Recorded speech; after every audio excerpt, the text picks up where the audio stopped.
ചാരവൃത്തി ആരോപിച്ച് 8 ഇന്ത്യൻ നാവികരെ തടങ്കിൽ പാർപ്പിക്കുകയും വധശിക്ഷ വിധിക്കുകയും ചെയ്ത ഖത്തറിൻ്റെ നടപടി വലിയ ചർച്ചയായി മാറിയിരുന്നു. ഇന്ത്യ പലവട്ടം അവരുമായി ഇടപെടലുകൾ നടത്തിയിരുന്നു. ഒടുവിൽ അവർക്ക് മോചനം ലഭിക്കും എന്ന് പറയുകയും ആ മോചനം വൈകുകയും ചെയ്തൊരു സാഹചര്യം.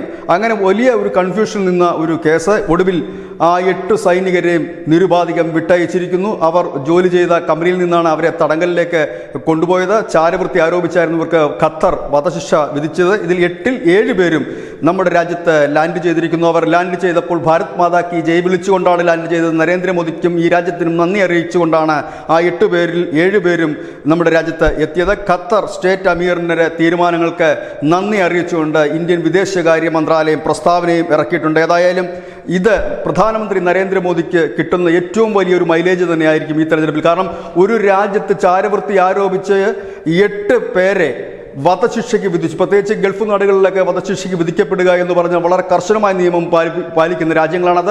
അതുകൊണ്ട് തന്നെ ഒരു ഇളവും നമ്മൾ പ്രതീക്ഷിക്കേണ്ടതായിട്ടില്ല. പലപ്പോഴും നമുക്ക് ആ ഇളവ് ലഭിക്കാറുമില്ല. പക്ഷേ ഇവിടെ ഇന്ത്യയുടെ നയതന്ത്ര വിജയം മികച്ച വിജയം എന്ന് തന്നെ നമുക്ക് പറയേണ്ടി വരും. ആ 8ൽ 7 പേരും ഇതാ ഈ രാജ്യത്ത് കാലുകുത്തിയിരിക്കുന്നു. അവർ ആദ്യം വിളിച്ചത് ഭാരത് മാതാ കി ജയ് എന്നായിരുന്നു.